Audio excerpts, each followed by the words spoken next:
ഇന്ന് സ്ത്രീകളിൽ പലർക്കും ഉണ്ടാകുന്ന ഒരു ബുദ്ധിമുട്ടാണ്, പലർക്കും അറിയാവുന്ന ഒരു കേസുമാണ് ഈ ലൂക്കോറിയ എന്ന് പറയുന്നത്. ചില നാടുകളിൽ ഇതിന് എല്ലുരുക്കത്തിൻ്റെ പ്രശ്നം അല്ലെങ്കിൽ അങ്ങനെയൊക്കെയാണ് ഇതിന് പറയാറുള്ളത്. അതേപോലെ തന്നെ പീരീഡ്സ് കഴിഞ്ഞിട്ടുള്ള ദിവസം ഉണ്ടല്ലോ, പീരീഡ്സ് കഴിഞ്ഞിട്ടുള്ള ദിവസങ്ങളോട് ചേർന്നിട്ട് ഇതേപോലെ തന്നെ ഉണ്ടാകാനുള്ള സാധ്യത വളരെ കൂടുതലാണ്.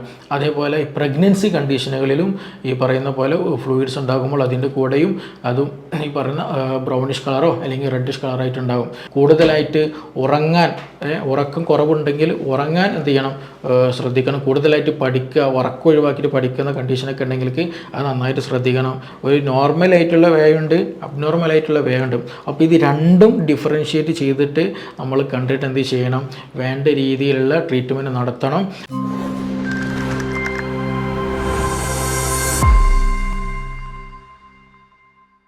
ഹലോ എവരിവൺ, ഞാൻ doctor Siraj, medical officer QNB hospital, Koduvally. ഇന്ന് സ്ത്രീകളിൽ പലർക്കും ഉണ്ടാകുന്ന ഒരു ബുദ്ധിമുട്ടാണ്, പലർക്കും അറിയാവുന്ന ഒരു കേസുമാണ് ഈ ലൂക്കോറിയ എന്ന് പറയുന്നത്.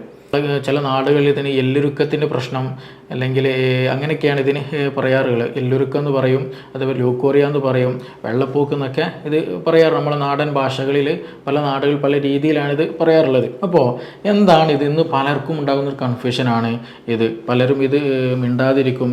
ചിലത് എക്സ്ട്രീം കണ്ടീഷനുകളിൽ കൊണ്ടുപോയാൽ, ഇനി ഒന്നുകിൽ ഇൻഫെക്ഷനൊക്കെ വന്ന് എക്സ്ട്രീം കണ്ടീഷനിലേക്ക് കൊണ്ടുപോയാൽ മാത്രമേ ട്രീറ്റ് ചെയ്യുകയുള്ളൂ.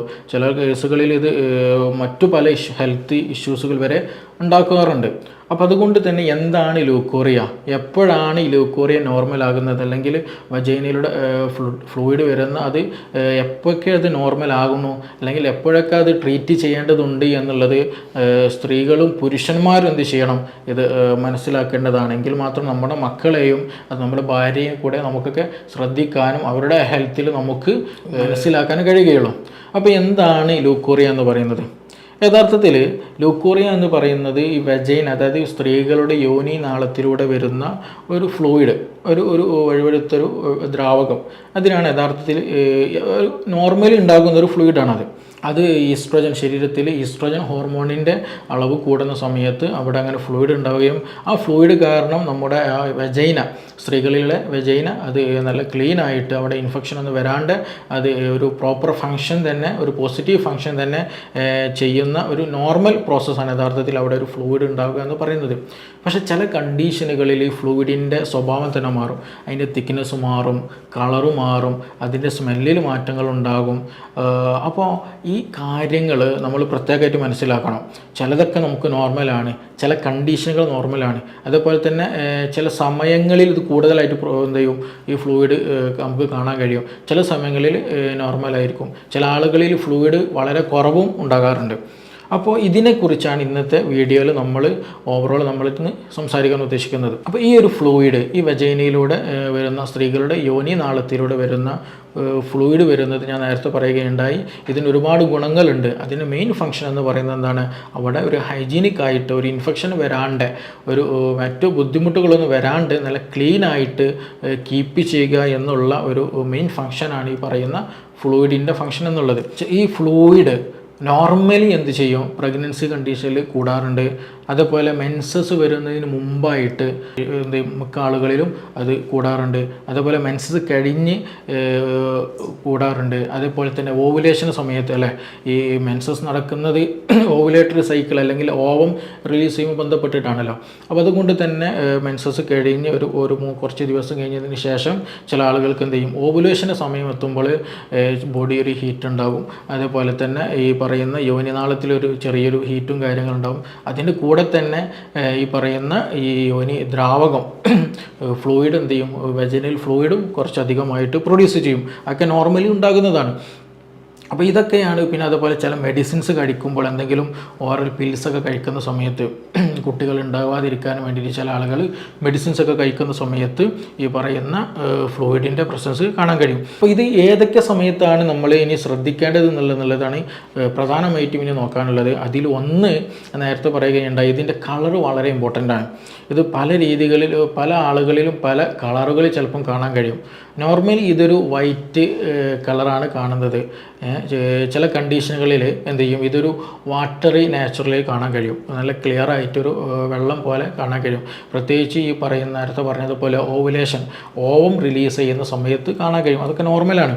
പിന്നെ അതുപോലെ സെക്സിനോട് താല്പര്യം വരും, സെക്സ് ചെയ്യുന്നതിന് മുമ്പായിട്ട് സെക്സിനോട് ഇൻട്രസ്റ്റ് വരുന്ന സമയത്ത് ഈ യോനിനാളത്തിലൂടെ ദ്രാവകം വരും. അതും ഈ പറഞ്ഞതുപോലെ ഒരു വാട്ടറി നാച്ചുറലായിട്ടാണ് ഉണ്ടാകാറുള്ളത്. പിന്നെ അതുപോലെ തന്നെ ചില കണ്ടീഷനുകളിൽ ഇത് നല്ല ഒരു സ്റ്റിക്കി നാച്ചുറൽ, അതായത് നമ്മുടെ കയ്യിൽ ഇങ്ങനെ ഒട്ടി വലിയുന്ന പോലെ ഒരു നൂല് പോലെയൊക്കെ എന്ത് ചെയ്യും അത് കാണാൻ കഴിയും. അതെല്ലാം വലിയ ബുദ്ധിമുട്ടില്ലാത്ത അല്ലെങ്കിലൊക്കെ നോർമലി കാണുന്ന കണ്ടീഷനുകളാണ്. പിന്നെ ഇത് എപ്പോഴാണ് ശ്രദ്ധിക്കേണ്ടതെന്ന് ചോദിച്ചിട്ടുണ്ടെങ്കിൽ അതിൻ്റെ കളറിൽ വളരെ ശ്രദ്ധിക്കണം. പ്രത്യേകിച്ച് ഒരു യെല്ലോയിഷ് കളർ വരിക, ഒരു പച്ച കളറിനോട് ഒക്കെ എന്ത് ചെയ്യും വരികയാണെന്നുണ്ടെങ്കിൽ തീർച്ചയായിട്ടും അവിടെ ബാക്ടീരിയൽ ഇൻഫെക്ഷൻ, ട്രൈക്കോമോണയുടെ ഇൻഫെക്ഷൻ, ഈസ്റ്റിൻ്റെ ഇൻഫെക്ഷനൊക്കെ സാധ്യത വളരെ കൂടുതലാണ്. കാരണം നമ്മൾ ആ ഒരു ഭാഗത്ത് ഒരു വഴുവഴുപ്പ് അല്ലെങ്കിൽ ഒരു നനവ് എപ്പോഴും ഉണ്ടാകും. നോർമലി നമ്മൾ ബാത്റൂമിൽ പോകുമ്പം അല്ലാത്തൊരു സമയത്തൊക്കെ എന്ത് ചെയ്യും വിയർപ്പിൻ്റേതായിട്ടുള്ള പ്രസൻസും, അതേപോലെ തന്നെ നല്ലൊരു ഹീറ്റ് ഒരു ഏരിയ ആണ് കൂടിയാണ്. അപ്പോൾ അതുകൊണ്ട് തന്നെ ഇൻഫെക്ഷൻ വരാനുള്ള സാധ്യത വളരെ കൂടുതലാണ്. അപ്പോൾ അങ്ങനെ ഒരു ഇൻഫെക്ഷൻ മറ്റ് കാര്യങ്ങളിൽ പറഞ്ഞ പോലെ ഈസ്റ്റിൻ്റെ ഇൻഫെക്ഷൻ അല്ലെങ്കിൽ ബാക്ടീരിയൽ ഇൻഫെക്ഷൻ, ട്രൈക്കോമോണ എന്ന് പറയുന്നതൊക്കെ ഇൻഫെക്ഷൻസ് ഒക്കെ വരികയാണെന്നുണ്ടെങ്കിൽ പറഞ്ഞതുപോലെ അതിൻ്റെ കളറിൽ മാറ്റം ഉണ്ടാകും. ചിലപ്പോൾ ഇത് ഒരു ഗ്രീനിഷ് കളറായിരിക്കും, ചിലപ്പോൾ ഇതൊരു യെല്ലോയിഷ് കളറൊക്കെ ആയിട്ട് കാണാൻ കഴിയും. പിന്നെ ചില കേസുകളിൽ ഒരു റെഡിഷ് കളറും കാണും, ബ്രെഡിഷ് അല്ലെങ്കിൽ ബ്രൗൺ ആയിട്ട് കാണാൻ കഴിയും. അത് പലപ്പോഴും നോർമലാവാണ് ആ കണ്ടീഷൻ. അതായത് അതെപ്പോഴാണെന്ന് ചോദിച്ചാൽ ഇപ്പോൾ ഒരു പീരീഡ്സിൻ്റെ ഇപ്പോൾ നാളെ പീരീഡ്സ് ആണ് അല്ലെങ്കിൽ പീരീഡ്സ് ആകാനായിട്ടുണ്ട്, തൊട്ടടുത്ത ദിവസത്തിൻ്റെ പീരീഡ്സ് ആണ്. അപ്പോൾ അതിന് മുമ്പായിട്ടുള്ള ഈ പറയുന്ന വെജനൽ ഫ്ലൂയിഡ് വരുമ്പോൾ ഈ ഫ്ലൂയിഡ് പുറത്ത് വരുമ്പോൾ ചിലപ്പോൾ എന്ത് ചെയ്യും ഒരു ബ്ലഡിൻ്റെ സ്പോട്ടുകൾ ചെറിയ ഒരു ബ്രൗണിഷ് ആയിട്ടോ അല്ലെങ്കിൽ റെഡിഷൊക്കെ ആയിട്ട് സ്പോട്ടുകൾ കാണാൻ കഴിയും. അതേപോലെ തന്നെ പീരീഡ്സ് കഴിഞ്ഞിട്ടുള്ള ദിവസം ഉണ്ടല്ലോ, പീരീഡ്സ് കഴിഞ്ഞിട്ടുള്ള ദിവസങ്ങളോട് ചേർന്നിട്ട് ഇതേപോലെ തന്നെ ഉണ്ടാകാനുള്ള സാധ്യത വളരെ കൂടുതലാണ്. അതേപോലെ പ്രഗ്നൻസി കണ്ടീഷനുകളിലും ഈ പറയുന്ന പോലെ ഫ്ലൂയിഡ്സ് ഉണ്ടാകുമ്പോൾ അതിൻ്റെ കൂടെയും അതും ഈ പറയുന്ന ബ്രൗണിഷ് കളറോ അല്ലെങ്കിൽ റെഡിഷ് കളറായിട്ടുണ്ടാകും. അതേപോലെ മറ്റൊരു സമയം, അതായത് ഈ സെക്സ് ശാരീരികമായിട്ടുള്ള ബന്ധപ്പെട്ടതിന് ശേഷം ഈ പറഞ്ഞതുപോലെ എന്തെങ്കിലും അവിടെ ഒരു ഇറോഷൻസോ എന്തെങ്കിലും മുറിവൊക്കെ ഉണ്ടായിട്ടുണ്ടെങ്കിൽ ചെറിയ രൂപത്തിലുള്ള ബ്ലഡിൻ്റെ പ്രസൻസൊക്കെ ഉണ്ടാകാൻ ചാൻസ് ഉണ്ട്. അപ്പോൾ അതൊക്കെ ഒരു നോർമലി ആയിട്ട് ഉണ്ടാകുന്നതാണ്. പിന്നെ അതിൽ ശ്രദ്ധിക്കേണ്ട ഒരു കാര്യം എന്ന് വെച്ചാൽ പ്രഗ്നൻസി കണ്ടീഷൻ, അതായത് ഫസ്റ്റത്തെ ട്രൈമസ്റ്റർ ഉണ്ടാവില്ല, ഫസ്റ്റ് 3 മാസം, ആ ഒരു 3 മാസത്തിനുള്ളിൽ എന്താ പറയുക പറഞ്ഞപ്പോൾ ഫ്ലൂയിഡ് വരികയും അതിന് കൂടെ കൂടുതലായിട്ട് ബ്ലഡിഷ് അല്ലെങ്കിൽ ഒരു റെഡിഷ് കളർ കാണുന്നുണ്ടെങ്കിൽ തീർച്ചയായിട്ടും അതൊരു മിസ്കരേജസ് ചാൻസ് ഉണ്ട്, അബോർഷനോട് ചേർന്ന് നിൽക്കുന്നതാണ്. അപ്പോൾ അതുകൊണ്ട് തന്നെ അതൊക്കെ ഒന്ന് ശ്രദ്ധിക്കേണ്ടതുണ്ട്. അപ്പോൾ ഇതിൻ്റെ കളർ എന്നുള്ളത് നോർമലി ഒരു വൈറ്റ് ഒരു വാട്ടറി നാച്ചുറാണ് കാണുന്നത്.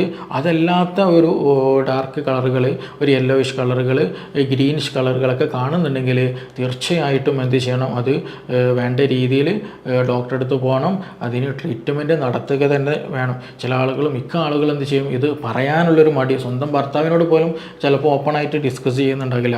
അപ്പോൾ അതുകൊണ്ട് തന്നെ ഇത് പറയാനുള്ളത് മടി കാരണം അത് മിണ്ടാതെ വെക്കും. അത് പിന്നീട് അത് ഇൻഫെക്ഷനിൽ കൂടും, പനി വരും.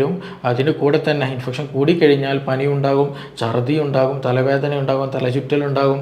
അങ്ങനെയുള്ള പല അസുഖങ്ങൾക്കും അത് പിന്നീട് കാരണമാകും. മാത്രമല്ല ആ ഇൻഫെക്ഷൻ എന്ത് ചെയ്യും, അതിന് നിയറസ്റ്റ് ആയിട്ടുള്ള അതിൻ്റെ തൊട്ടടുത്തുള്ള മറ്റു ഭാഗങ്ങളിലേക്ക് സ്പ്രെഡ് ചെയ്യാനുള്ള സാധ്യത വളരെ കൂടുതലാണ്. അപ്പോൾ അതുകൊണ്ട് തന്നെ ഒരു സെൻസിറ്റീവ് ഏരിയ ആയതുകൊണ്ട് ഇതിനെ ഒരു ലോങ് ടൈമിലേക്ക് കൊണ്ടുപോകാതെ പെട്ടെന്ന് തന്നെ എന്ത് ചെയ്യണം, ഡോക്ടറെ കാണിച്ചിട്ട് അതിന് വേണ്ട മെഡിസിൻസ് എടുക്കൽ എന്നുള്ളത് വളരെ ഇമ്പോർട്ടൻ്റ് ആയിട്ടുള്ള കാര്യമാണ്. പിന്നെ ഇതിൻ്റെ കൂടെ തന്നെ ചില ആളുകൾക്ക് ഈ പറഞ്ഞതുപോലെ കളർ ചേഞ്ചസ് ഉണ്ടാകില്ല, ഗ്രീനിഷ് ആയിട്ടോ അല്ലെങ്കിൽ മറ്റു ഡാർക്ക് കളറുകളോ കാര്യങ്ങളൊന്നും ഉണ്ടാകില്ല. ഈ വൈറ്റിഷ് ആയിട്ട് തന്നെ പലപ്പോഴും ഈ വജൈനയിലൂടെ ഫ്ലൂയിഡ് ഇങ്ങനെ പോകും. ഞാൻ നേരത്തെ പറഞ്ഞു മെൻസ്ട്രേഷന് മുമ്പായിട്ട് ശേഷമായിട്ട് സെക്സിനോട് താല്പര്യം വരുന്ന സമയത്ത് പിന്നെ അതുപോലെ ചില മെഡിസിൻസ് കഴിച്ചാലൊക്കെ എന്ത് ചെയ്യും, നോർമലി ഈ പറയുന്ന ഫ്ലൂയിഡ്സ് കൂടുതലായിട്ടുണ്ടാകാറുണ്ട്. പക്ഷേ ഇതൊന്നും ഇല്ലാതെ തന്നെ പ്രത്യേകിച്ച് ടീനേജിലുള്ള പെൺകുട്ടികളിൽ എന്ത് ചെയ്യും, ഈ പറഞ്ഞ ഫ്ലൂയിഡ് കൂടുതലായിട്ട് പോകും.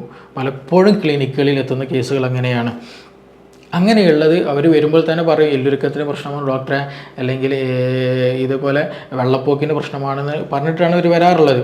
കാരണം അങ്ങനെയുള്ള പേഷ്യൻസിന് സ്വാഭാവികമായിട്ടും തടി വളരെ കുറവായിരിക്കും, ബോഡി വെയ്റ്റ് വളരെ കുറവായിരിക്കും, നല്ല ഭക്ഷണം കഴിക്കാൻ വിശപ്പില്ലാത്ത പ്രശ്നം ഉണ്ടാകും, മുടി കൊഴിച്ചിലുള്ള പ്രശ്നം ഉണ്ടാകും, ബാക്ക് പെയിൻ്റെ പ്രശ്നം ഉണ്ടാകും, ഒക്കാൻ വരിക, ഛർദ്ദിക്കാൻ വരിക, ഭക്ഷണം കഴിച്ചാൽ തന്നെ ഛർദ്ദിക്കാൻ വരും, ഭക്ഷണം കാണുമ്പോൾ തന്നെ ഛർദ്ദിക്കാൻ വരും. ഇങ്ങനെയുള്ള പല പ്രശ്നങ്ങളും ഈ പറഞ്ഞ ആളുകളിൽ ഉണ്ടാകാറുണ്ട്. അതായത് എന്ത് ചെയ്യും, നമ്മൾ എപ്പോഴും ഇങ്ങനെ മറ്റൊരു കാരണങ്ങളൊന്നും ഇല്ലാണ്ട് കൂടുതലായിട്ട് ഈ ഫ്ലൂയിഡ് ഇങ്ങനെ പോകുന്ന ഒരു കണ്ടീഷൻ ലൂക്കോറിയ എന്ന് പറയും. അതുപോലെ തന്നെ വെള്ളപ്പോക്ക് എന്നൊക്കെ ആ സമയത്ത് കൂടുതലായിട്ട് ആളുകൾ ആ പേര് ഉപയോഗിക്കുന്നത് അങ്ങനെയുള്ള കണ്ടീഷനുകളിലാണ്. അപ്പം അങ്ങനെയുള്ളവർ അത് വരാൻ പ്രധാനമായിട്ടും ഒരു കാരണമായിട്ട് പറയുന്നത്, അല്ലെങ്കിൽ പുതിയ സ്റ്റഡികൾ പറയുന്നത് തന്നെ നമ്മുടെ ഗട്ട് ബാക്ടീരിയൻ്റെ പ്രസൻസാണ്. നമ്മുടെ വയറിലുള്ള ബാക്ടീരിയ പ്രോപ്പർ അല്ല എന്നുണ്ടെങ്കിൽ, നമ്മുടെ വയറിൽ ഒരുപാട് ബാക്ടീരിയാസ് ഉണ്ട്. ആ ബാക്ടീരിയ നമ്മുടെ ഡൈജഷനെയും നമ്മുടെ ഇമ്മ്യൂണിറ്റിയെയും നമ്മുടെ പല മാനസികമായിട്ടുള്ള ഹാപ്പിനെസ്സിനെയും നമ്മുടെ പല വിഷയങ്ങളിൽ എന്ത് ചെയ്യുന്നുണ്ട്, അതിന് പ്രത്യേക റോളുകളുണ്ട്. അപ്പോൾ അതിൻ്റെ ഒരു ഗട്ട് എൻവയോൺമെൻറ്റ് എന്ത് ചെയ്യണം, അത് നോർമലായിരിക്കണം. ഞാൻ നേരത്തെ പറഞ്ഞു, ഇങ്ങനെയുള്ള ആളുകൾക്ക് മുടി കൊഴിച്ചിലുണ്ടാവാറുണ്ട്, അതുപോലെ ഛർദ്ദിക്കാൻ വോമിറ്റിംഗ് ടെൻഡൻസി ഉണ്ടാവാറുണ്ട്, ചില ആളുകൾക്ക് വയറ്റിന്ന് പോകാൻ നല്ല പ്രയാസം ഈ സമയത്ത് ഉണ്ടാകാറുണ്ട്. അപ്പോൾ അതിൻ്റെയൊക്കെ ഒരു മെയിൻ റീസൺ എന്ന് പറയുന്നത് ശരിക്ക് അങ്ങനെയുള്ളവരിൽ ഈ പറയുന്ന ഘട്ടന വയറിൻ്റെ ഒരു പ്രശ്നമായിട്ട് പലപ്പോഴും കാണാറുണ്ട്. അങ്ങനെയുള്ളവർക്ക് ബോഡി എപ്പോഴും ഹീറ്റായിരിക്കും, അവരുടെ സ്വഭാവത്തിലൊരു ഹീറ്റ്നെസ് ആണ്, പെട്ടെന്ന് പൊട്ടിത്തെറിക്കുന്ന സ്വഭാവമായിരിക്കും, പെട്ടെന്ന് ദേഷ്യം വരും, പെട്ടെന്ന് ദേഷ്യം കുറയുകയും ചെയ്യും അങ്ങനെയുള്ള ആളുകളിൽ. അപ്പോൾ അങ്ങനെയുള്ളവർ ശ്രദ്ധിക്കേണ്ടത് പ്രധാനമായിട്ടും ഭക്ഷണത്തിൽ നല്ലോണം ശ്രദ്ധിക്കണം. പ്രത്യേകിച്ച് നോൺ വെജിൽ, പ്രത്യേകിച്ച് ചിക്കന്, ബീഫൊക്കെ എന്ത് ചെയ്യണം, അത് പരമാവധി ഒഴിവാക്കണം. അതേപോലെ ഡയറി പ്രൊഡക്ട്സുകൾ കൂടുതലായിട്ട് ഉപയോഗിക്കുക, തൈര്, പാല്, ചീസ്, ഇതൊക്കെ എന്ത് ചെയ്യുക, ഭക്ഷണത്തിൽ ഉൾപ്പെടുത്തുക. പിന്നെ അതുപോലെ സ്പൈസ്, നല്ല എരിവ് കൂടിയിട്ടുള്ള ഭക്ഷണങ്ങളുണ്ടെങ്കിൽ അത് ഉപയോഗപ്പെടുത്തുക. കൂടുതലായിട്ട് ഉറക്കം കുറവുണ്ടെങ്കിൽ ഉറങ്ങാൻ എന്ത് ചെയ്യണം, ശ്രദ്ധിക്കണം. കൂടുതലായിട്ട് പഠിക്കുക, ഉറക്കം ഒഴിവാക്കിയിട്ട് പഠിക്കുന്ന കണ്ടീഷനൊക്കെ ഉണ്ടെങ്കിൽ അത് നന്നായിട്ട് ശ്രദ്ധിക്കണം. അതിനൊക്കെ കൂടെ തന്നെ നന്നായിട്ട് വെള്ളം കുടിക്കുകയും വേണം. കാരണം ഞാൻ പറയുകയുണ്ടായി, ഇത് ഗട്ടിൽ അല്ലെങ്കിൽ വയറ്റിലുള്ള ഒരു ചെറിയൊരു പ്രശ്നമാണ്. നമ്മുടെ സ്മോൾ ഇൻറ്റസ്റ്റൈൻ, ചെറുകുടലിലുള്ള ചെറിയൊരു ഡൈജഷനുമായി ബന്ധപ്പെട്ട പ്രശ്നമായിട്ട് വരുന്നതാണ്. അപ്പോൾ അതുകൊണ്ട് തന്നെ നമ്മുടെ ഭക്ഷണം നല്ലോണം ശ്രദ്ധിക്കുക. ബേക്കറി ഐറ്റംസുകൾ, സ്പൈസി ഐറ്റംസുകൾ, നോൺ വെജ് ഐറ്റംസുകൾ, അതൊക്കെ എന്ത് ചെയ്യുക, ഒന്ന് മാറ്റി വെക്കുക. അതിൻ്റെ കൂടെ തന്നെ നമുക്ക് നല്ല നമ്മുടെ ഡൈജഷൻ ഉഷാറാക്കുന്ന, സർക്കുലേഷൻ കൂട്ടുന്ന, ബ്ലഡ് കൂട്ടുന്ന മെഡിസിൻസുകൾ, അതേപോലെ നമ്മളെ ഒരു ലൈഫ് സ്റ്റൈലിൽ തന്നെ അതിൻ്റെ കൂടെ തന്നെ മാറ്റം വരുത്തിയാൽ പെട്ടെന്ന് തന്നെ നല്ല രീതിയിൽ പോസിറ്റീവായിട്ട് നമ്മുടെ ബോഡി വെയ്റ്റ് കൂട്ടാൻ കഴിയും, നല്ലൊരു ഫിറ്റ്നസ് നമുക്ക് കൊണ്ടുവരാൻ കഴിയും, സൗന്ദര്യം കൂട്ടാൻ കഴിയും. അതിനൊക്കെ ഹെൽപ്ഫുള്ളാണ്. അപ്പോൾ അതിനുള്ള മെഡിസിൻസ്, ട്രീറ്റ്മെൻറ്റൊക്കെ ഇന്ന് അവൈലബിൾ ആണ്. അപ്പോൾ അതൊക്കെ ഉൾപ്പെടുത്തിയിട്ട് നമ്മുടെ ജീവിതശൈലി എന്ത് ചെയ്യണം, അതിന് കൂടെ ശ്രദ്ധിക്കുകയും വേണം. അപ്പോൾ ഞാൻ നേരത്തെ പറയുകയുണ്ടായി, ഇതിൻ്റെ ഒരു നോർമലായിട്ടുള്ള വേ ഉണ്ട്, അബ്നോർമലായിട്ടുള്ള വേ ഉണ്ട്. അപ്പോൾ ഇത് രണ്ടും ഡിഫറൻഷ്യേറ്റ് ചെയ്തിട്ട് നമ്മൾ കണ്ടിട്ട് എന്ത് ചെയ്യണം, വേണ്ട രീതിയിലുള്ള ട്രീറ്റ്മെൻറ്റ് നടത്തണം. അപ്പോൾ ഇനി ഇതിൽ എന്തെങ്കിലുമൊക്കെ സംശയങ്ങളോ കാര്യങ്ങളോ ഉണ്ടെങ്കിൽ നിങ്ങൾക്ക് ഈ കാണുന്ന നമ്പറിൽ ബന്ധപ്പെടാവുന്നതാണ്. ഓക്കെ, നമുക്കിനി മറ്റൊരു വീഡിയോ ആയിട്ട് വീണ്ടും കാണാം.